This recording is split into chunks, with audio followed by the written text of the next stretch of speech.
तेणु क्रिया जोग कौन आमे दीक्षा नेले मध्य गुरुंकर पाखरे शिक्षा लाभ करूने गुरुंकर बारंबार सानिध्य लाभ करूने क्रिया जोग पाई कौनसी फूल फल धूप दीप नैवेद्यर आवश्यकता नहीं।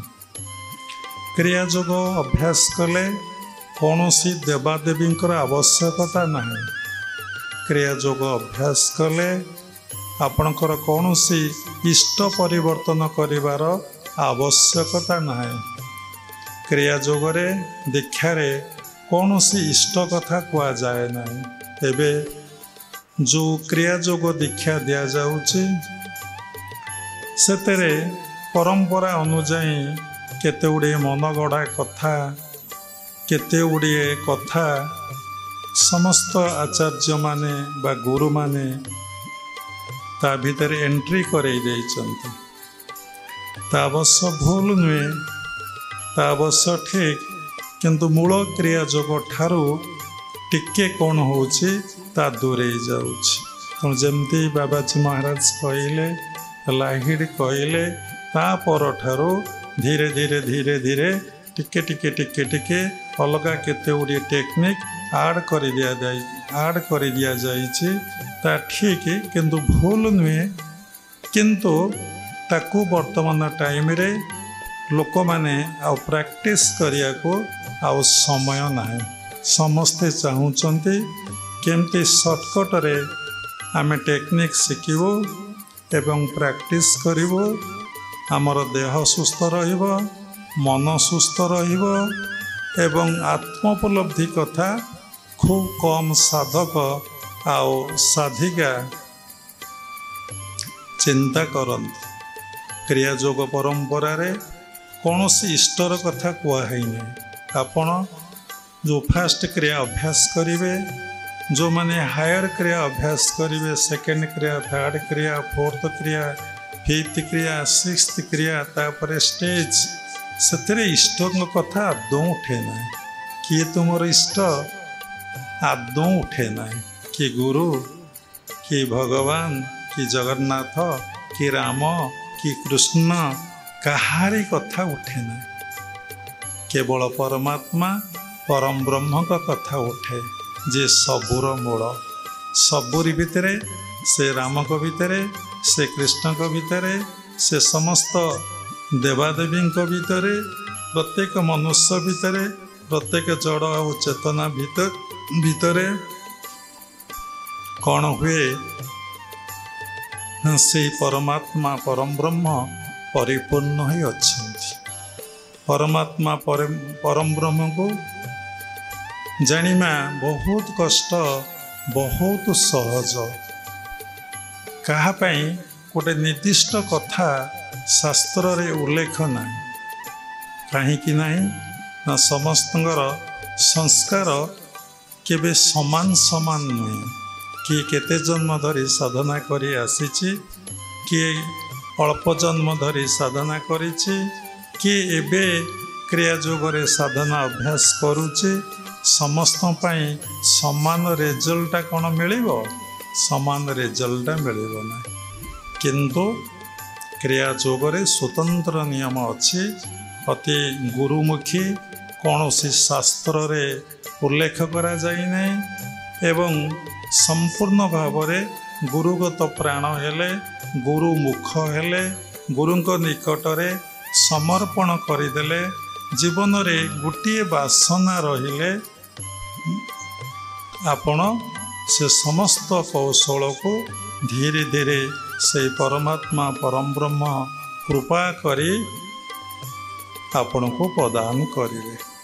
जदि उद्देश्य महत थब आ मंत्रमूल गुरुर वाक्य होइथब आ गुरुंक प्रति मनरे संदेह आ संशय नथिब मनरे सामान्य टिके कौनसी विकार नथिब निजको गुरुंक पाखरे पूर्ण मात्रा रे समर्पण कर देइथेबे ए गोटे प्राणसत्ता गोटे परमात्मा परम ब्रह्म सबुरी भितर जे विद्यमान गुरुंक भितरे मो भितरे सबुरी भितरे ये ज्ञानटा आपण भितरे पूरा परिपूर्ण ही रही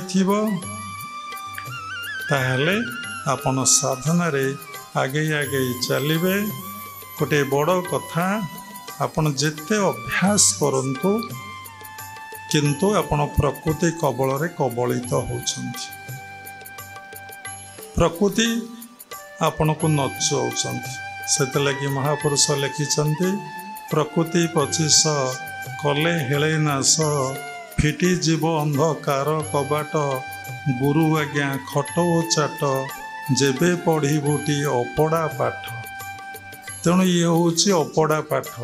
ये पाठरे किसी लेगा ना जदि प्रकृति 25 कले हेले नाश जदि नाश हो फिटी जीव अंधकार कबाट। अंधकार कबाट आम भितर अच्छी ज्ञानर कबाट आम भितर नहीं। अज्ञान रूपक अंधकार कबाट भितर आमे गोटे अंधकार घर भितर रहीचे। जमती अंधकार घर भितर निजको देखी हुए नहीं। घर भितर कौन अच्छी देखी भी हुए नहीं। जदि से घर कबाट खोलीजिव आलोक प्रवेश करिव निजको देखिपारे एवं घर भितर कौन अच्छी कोटी कौन थुआई आपण को स्पष्ट भाव में देखा। तेणु शास्त्र लेखा अच्छे सदगुरु माइले गोईठा अंधार घरे जले बैठा। तेणु जदि सदगुरु बा तत्वगुरु गोईठा मारे तेणु सबू निर्भर करुचे साधना उपरे। क्रियायोग अति सूक्ष्म आदि सूक्ष्म। क्रियायोगर सार कथा होचे तुम्हें निजको भगवान को निकटरे पूर्ण मात्रा रे समर्पण करिदे गुरु उपदेश अनुजाई जदि साधना करिव निजर मनमुखी साधना करिव नाही। गुरु जो उपदेश देले जेमती गाइड कले आपण सही भली साधनाटी करिवे। देखंतु जेमती गुरु उपदेश दियंती सही भली साधना करिया पई केही मन बलांती नहीं। कहीं कौन पाए एक समर्पण नाई। कहीं समर्पण नाई ना सेतिकी संस्कार आम भितर नहीं। आमे जन्म जन्मांतर गुरुमुखी बा गुरुमुख बा गुरुगत प्राण होइके आसीने। से बीज से संस्कार से कर्म आम भितर संचित है ना।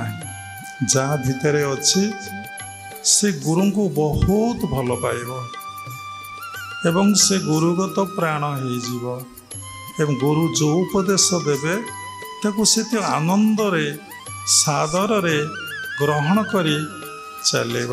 जे चलेब निजको समर्पण करिथिब तार समस्त प्रारब्ध व समस्त कर्म पोड़िकी पाउस हो। एकदम easy technique sure technique scientific technique.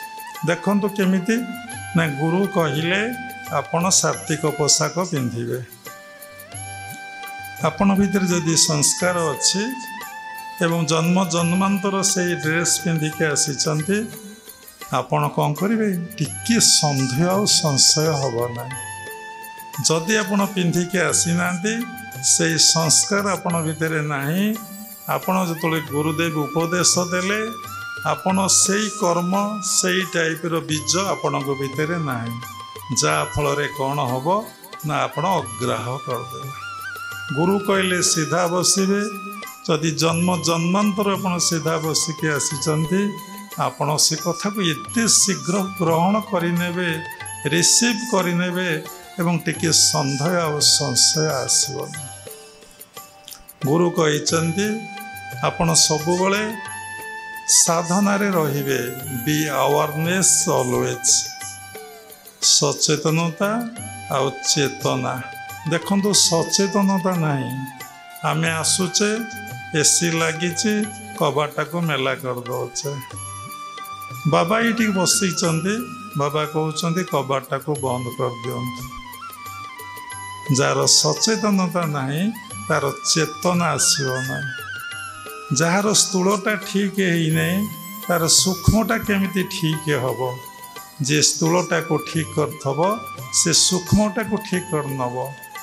ତେଣୁ କ୍ରିୟା ଯୋଗ ଅଭ୍ୟାସ କଲେ ଅନେକ ଜନ୍ମର ସଂସ୍କାର ଫଳରେ ଲୋକ ସଂସ୍କାରିତ ହେଇଯାଏ, ଶୁଦ୍ଧ ଏବଂ ପବିତ୍ର ହେଇଯାଏ। କିଏ ଶୁଦ୍ଧ ପବିତ୍ର ହୁଏ, ହାତ ହୁଏ ନାହିଁ, ଗୋଡ଼ ହୁଏ ନାହିଁ, ପାଟି ହୁଏ ନାହିଁ। ଅତି ସରଳରେ ସଂକ୍ଷେପରେ ଆମେ କହିବା 10ଟା ଯାକ ଇନ୍ଦ୍ରିୟ କେହି ପରିବର୍ତ୍ତନ ହୁଅନ୍ତି ନାହିଁ, କେବଳ ପରିବର୍ତ୍ତନ ହୁଏ ନିଜର ମନ। ତେଣୁ ସେଥିଲାଗି ଶାସ୍ତ୍ରରେ ଭାଗବତରେ ଲେଖା ଅଛି, ଭଗବାନ ଉଦ୍ଧବକୁ କହୁଛନ୍ତି, ଆରେ ତୁ ମୋତେ କ'ଣ ଏତେ ପଚାରୁଛୁ? ମନ ତୋର ନିଜ ଗୁରୁ, ଉଦ୍ଧବ ତୁ କେତେ ପଚାରୁ? ୟୁର ମାଇଣ୍ଡ ଇଜ୍ ୟୁର ଗୁରୁ। ମୋ ମନ କହିନାହିଁ ମୁଁ କ'ଣ ସତ୍ସଙ୍ଗ ଶୁଣିବାକୁ ଯିବି? ମୋ ମନ କହିନାହିଁ ମୁଁ କ'ଣ ସାଧନା କରିବି? ମୋ ମନ କହିନାହିଁ ଡୋନେସନ୍ ଦେବାକୁ, ମୁଁ କ'ଣ ଡୋନେସନ୍ ଦେବି?